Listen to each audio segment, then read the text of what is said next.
Sebelum masuk ke alur ceritanya, admin terlebih dahulu mau memberikan informasi kepada kalian semua.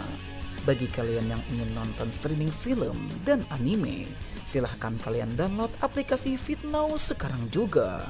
Link download sudah ada di deskripsi. Ayo langsung saja digaskan. Terima kasih banyak. Halo sahabat semua, jumpa lagi dengan admin. Pastinya kalian saat ini sedang berada di channel Sarjana Wibu. Bagaimana kabar kawan-kawan pada hari ini? Semoga paket datanya masih terisi agar kalian bisa nonton video admin sampai selesai.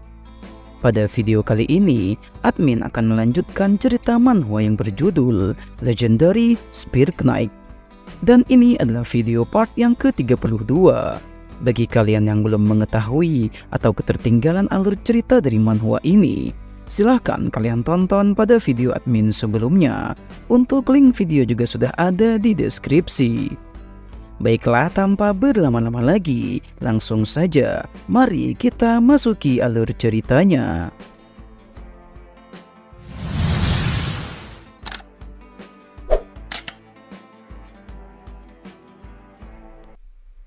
Cerita kemudian berlanjut pada chapter kali ini. Pada awal mulanya, kita diperlihatkan tempat istana Brilliant Flower Kekaisaran Avalon. Pelayan kerajaan sama sekali tidak percaya kini Putri Cesarin sudah sehat kembali. Bukan hanya itu, dia juga telah mendapatkan kembali penglihatannya. Ini memang seperti keajaiban. Akan tetapi Cesarin sama sekali tidak mengingat apapun apa yang telah terjadi pada dirinya. Cesarin mengaku kalau dirinya tidak bisa mengingat apapun yang terjadi sejak usia 10 tahunnya. Akan tetapi entah kenapa Tuan Putri merasa bergetar ketika mendengar nama Joshua di Kekaisaran. Waktu kemudian menunjukkan malam hari di ibu kota Kekaisaran Avalon. Saat ini para pasukan Kekaisaran sedang diberikan misi untuk menangkap Joshua. Ikarus yang melihat situasi semakin memburuk di sana, dia kemudian bergegas ingin menemui Joshua. Scenes berpindah lagi memperlihatkan Joshua. Melihat bagaimana respon Kaisar Markus, nampaknya ia tidak mau kekuatan keluarga Brighton mengalami kemunduran. Mendapat pengaruh yang besar di istana ternyata menjadi bumerang bagi kita, ucap Joshua kepada Sir Kain. Ikarus telah tiba di sana. Dia bertanya apakah kalian berdua sudah gila hingga membuat kekacauan seperti ini. Baru saja beberapa hari di Achadi, sudah ada harga buronan yang besar untuk Sir Kain dan juga Joshua. Ikarus sangat kesal dengan apa yang telah dilakukan oleh rekannya tersebut. Ya, mau bagaimana lagi, semua telah terjadi seperti ini. Joshua berencana untuk segera keluar dari Achadi. Sir Kain menyarankan agar mereka pergi ke Reinhardt saja, karena di sana mereka akan mendapatkan perlakuan yang bagus dan dihormati. Akan tetapi, Ikarus melarang dengan tegas mereka untuk pergi ke sana. Karena menurut prediksinya, Kaisar Markus juga sudah pasti akan mengincar kerajaan Reinhardt. Jika Joshua kembali ke Reinhardt, maka Kaisar Markus akan memanfaatkannya untuk menyerang Reinhardt dan menguasainya. Joshua berpikir ada benarnya apa yang dikatakan oleh Ikarus. Dia tidak boleh membawa masalah ini ke kerajaan Reinhardt. Selain itu, situasi politik di benua ini sedang tidak stabil. Sudah pasti akan ada banyak penjaga yang bertugas di perbatasan antar kerajaan. Perang benua memang sebentar lagi akan terjadi, ucap Ikarus. Selain 3 negara yang paling berpengaruh pada perang ini, juga ada 2 kerajaan yang melakukan langkah mencurigakan, seperti kerajaan Teheran yang dipimpin oleh Uravis, dan yang kedua adalah Magic Tower. Sesuai dengan insiden yang terjadi di kehidupan Joshua sebelumnya, memang Magic Tower juga akan bergejolak. Joshua pun telah menentukan tujuan mereka selanjutnya. Mari kita atasi dulu sesuatu yang harus diselesaikan dengan segera. Kita akan pergi ke dataran Ayas yang dekat dengan Magic Tower, ucap Joshua. Tiba-tiba pintu ruangan mereka terbuka pertanda ada seseorang yang datang di sana. Nampak orang yang datang memakai pakaian pasukan Imperial Knight. Sir Ken pun telah bersiap untuk bertarung dengan pedangnya. Akan tetapi Joshua meminta agar Sir Ken untuk memasukkan kembali pedangnya. Karena yang datang di sana menemui mereka itu adalah salah satu bawahan Joshua yang berharga. Rupanya pria itu adalah Cadges, Kapten Batalion ke-12 Imperial Knight bawahan Joshua. Cadges meminta maaf kepada Joshua karena dia beserta dengan rekan-rekan di Batalion 11 dan juga 12 tidak bisa mengikuti Joshua pergi kemanapun dan tak bisa meninggalkan Avalon. Joshua pun memakluminya dan memang tidak menuntut mereka untuk ikut dengan Joshua. Cadges berterima kasih kepada Joshua, lalu ia kemudian menyampaikan pesan untuk tuannya itu. Seseorang yang disebut dengan Assassin King datang ke tempat mereka dan berpesan kalau Assassin King akan ke Reinhardt duluan untuk menangani masalah yang terjadi di sana. Joshua merasa senang karena ada beberapa bantuan yang masuk ke pihak mereka. Joshua kemudian menerima surat yang ia kira berasal dari Assassin King, namun ternyata surat itu berasal dari Tuan Putri Cesarin. Setelah menerima surat tersebut, Icarus kemudian menyarankan mereka untuk segera meninggalkan Kekaisaran Avalon.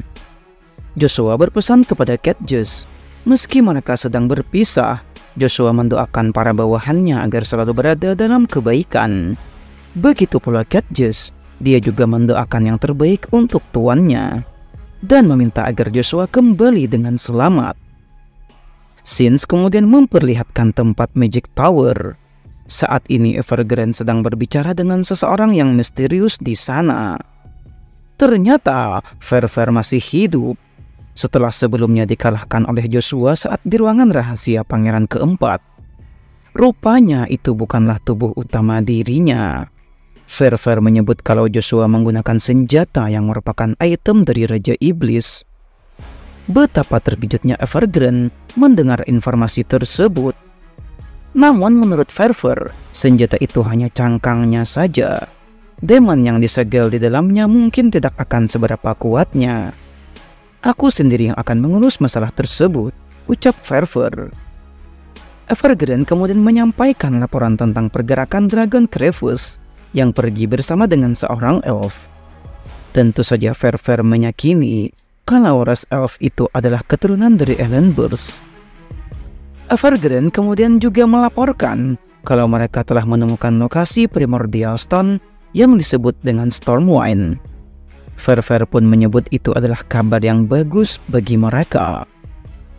Dia kemudian memberikan perintah agar Evergrande mulai membuat beberapa lich untuk memimpin pasukan zombie mereka. Tidak sampai di situ saja, Evergrande juga menyampaikan bahwa kabar tentang seseorang yang bernama Ashiru van Brighton sudah menyebar sampai kalangan istana. Sebentar lagi, kemungkinan akan muncul badai besar yang terjadi antara Duke Agnus dengan keluarga Kekaisaran Brighton. Hal itu bahkan harus diwaspadai oleh pemimpin mereka yang mereka panggil sebagai Heimdall. Informasi yang selama ini dirahasiakan tentang seorang tuan putri kekaisaran yang dipercaya telah mati ternyata ada di keluarga Duke Agnus. Kita kemudian diperlihatkan sosok ibu dari Joshua, yaitu Nona Lucia. Lucia baru saja terbangun dari mimpi buruknya. Ia bertanya-tanya, pertanda apakah gerangan ini? Tiba-tiba ada seseorang yang mengetuk pintu kamarnya pada waktu tengah malam. Lucia membuka pintu kamarnya itu. Ia mengira itu adalah Joshua. Namun ternyata yang mengetuk pintu tersebut adalah Sir Chiffon. Chiffon memanggil Lucia dengan sebutan Ashiru van Brighton. Dia mengatakan kalau Nyonya Vanessa ingin berbicara dengannya. Keesokan harinya, Sins memperlihatkan Magic Tower. Saat ini para mage sedang bersorak gembira atas dilantiknya Evergrande yang diangkat menjadi master baru Magic Tower. Tentu saja Evergrande melakukan kudeta ini dengan menyebarkan fitnah serta tuduhan yang buruk terhadap master dan para petinggi Magic Tower sebelumnya. Evergrande mengatakan dengan tegas kalau dirinya akan mengubah dunia ini menjadi semata-mata untuk para magician. Dengan ini, Evergrande telah memproklamasikan dirinya sebagai raja baru di Magic Tower. Para mage sangat bersemangat dengan pemimpin mereka yang baru. Namun semua ini adalah rencana jahat dari seorang Evergrande yang ingin membuat pasukan mayat hidup. Bawahannya kemudian melaporkan kalau mereka telah kehilangan jejak dari Theta dan Iselin. Akan tetapi kedua orang itu meminta izin untuk segera mencarinya. Sins kemudian memperlihatkan di dataran Aias. Saat ini Joshua, Sirken, dan juga Icarus telah tiba di sana. Tentu saja para mage yang berjaga di tempat itu tidak akan mengizinkan mereka untuk masuk ke dalam sana karena tidak memiliki kartu identitas. Joshua kemudian maju dengan percaya diri untuk menghadapi kedua mage penjaga itu di sana. Joshua berkata, "Sebenarnya aku datang ke sini untuk menjadi seorang magician," ucapnya. Pria itu tidak percaya dengan apa yang dikatakan oleh Joshua. Joshua kemudian memperlihatkan kekuatannya di hadapan kedua penjaga itu.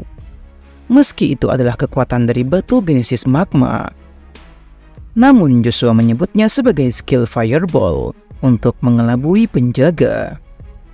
Akan tetapi, mage penjaga yang satunya mengingatkan agar mereka tidak tertipu dengan kekuatan yang diperlihatkan oleh Joshua. Melihat kedua penjaga itu masih tidak percaya, Joshua kemudian menunjukkan skill lainnya kepada mereka. Akan tetapi, tiba-tiba terdengar suara pengumuman yang meminta agar para mage segera berkumpul di Tower of Trial. Pengumuman itu juga berisi perintah untuk menghabisi Theta dan mage mercenari. Seketika itu juga, Joshua menyadari kalau mage mercenari itu adalah Iselin. Joshua kemudian mengancam penjaga itu jika tidak segera membuka portalnya, maka dia akan menggunakan jalan kekerasan.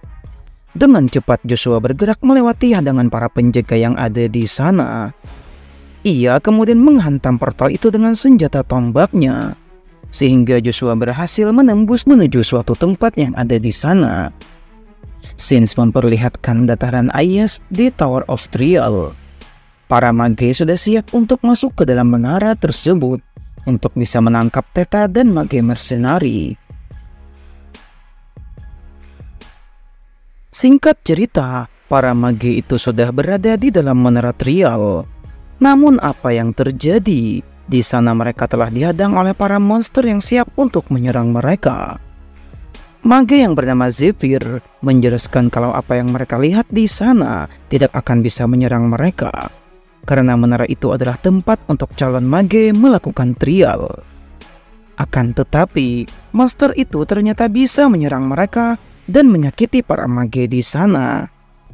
Menurut perkiraan Zephyr, Theta telah melakukan modifikasi terhadap menara itu, sehingga para monster bisa menyerang mereka. Dia kemudian menggunakan skill yang disebut dengan Fireball. Sungguh skill yang sangat luar biasa, yang bahkan mampu membakar semua yang ada di hadapannya. Cerita kemudian berlanjut memperlihatkan Iselin yang baru saja terbangun dari pingsannya. Ia bertanya-tanya di manakah dirinya berada saat ini. Theta mengatakan kalau mereka berada di lantai 17 menara trial bagi para mage. Ternyata Theta dan Iselin telah kabur dari kejaran para mage selama 4 hari.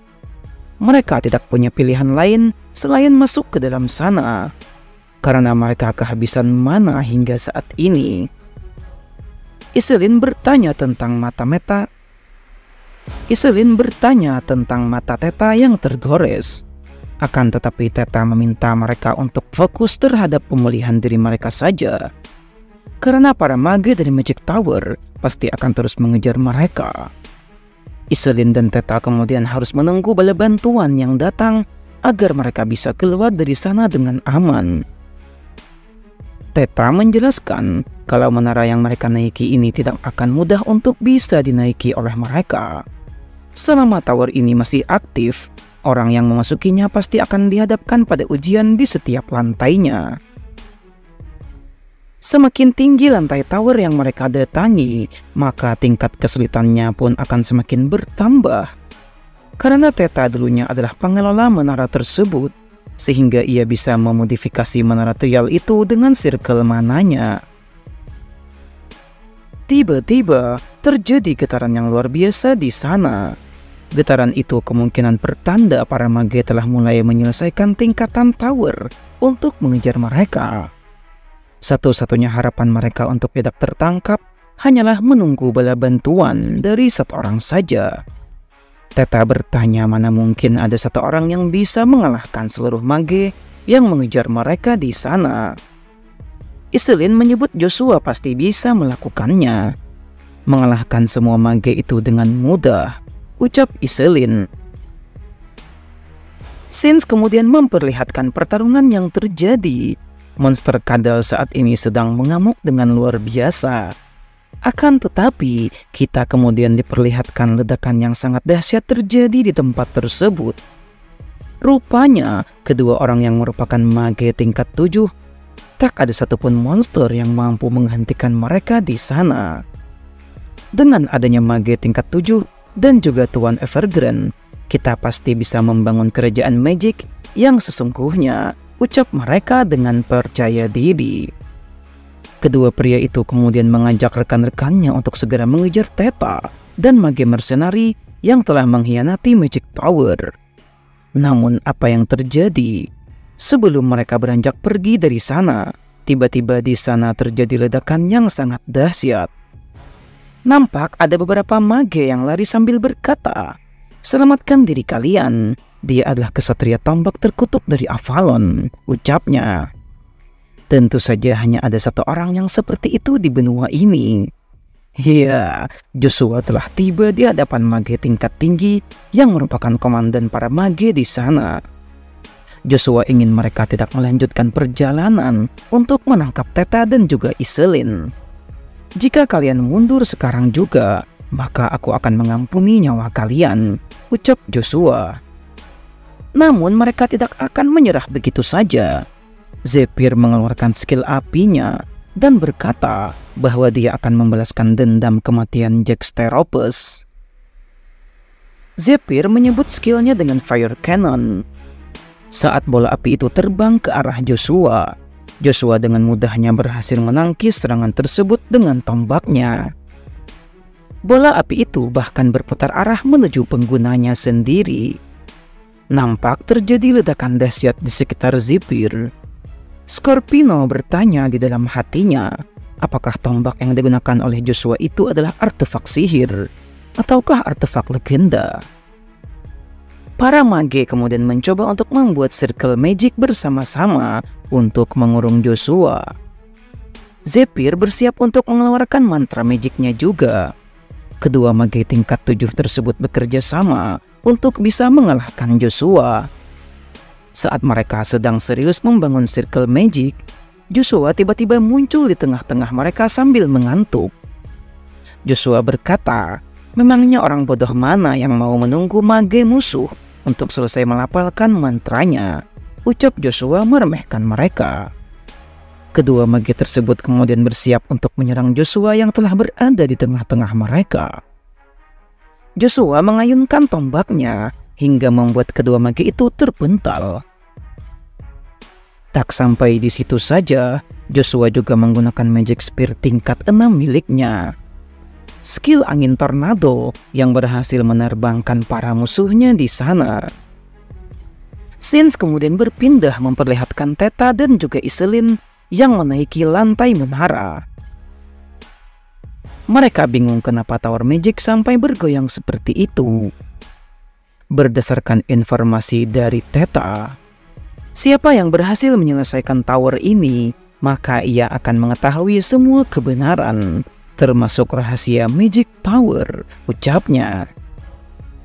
Singkat cerita, Theta dan Iselin sudah berada di lantai berikutnya. Tempat tersebut nampak gelap dan berwarna merah seperti neraka. Aneh sekali, lantai 30 yang pernah dinaiki oleh Theta harusnya tidak seperti ini, ucapnya. Tiba-tiba, Teta dan Iselin mendengar ada orang yang sedang berbicara dengan teriak-teriak. Rupanya, di sana terdapat ras elf yang bernama Ash yang sedang berbicara dengan Serat Dick Orvis. Entah apa yang akan terjadi berikutnya. Sungguh cerita ini semakin menarik dan seru untuk kita nantikan. Bagaimanakah lanjutan ceritanya? Nantikan lanjutan ceritanya pada video admin berikutnya. Dan ini adalah akhir dari cerita pada video kali ini. Bagaimana menurut kalian cerita pada video kali ini? Silahkan kalian tulis pendapat kalian di kolom komentar. Jangan lupa untuk selalu mendukung channel ini dengan menekan tombol subscribe. Bagi kalian yang belum subscribe channel ini, like video ini jika kalian suka, serta bagikan video ini kepada teman-teman kalian. Baiklah, sampai di sini dulu perjumpaan kita pada video kali ini. Admin izin pamit undur diri dan admin ucapkan terima kasih banyak.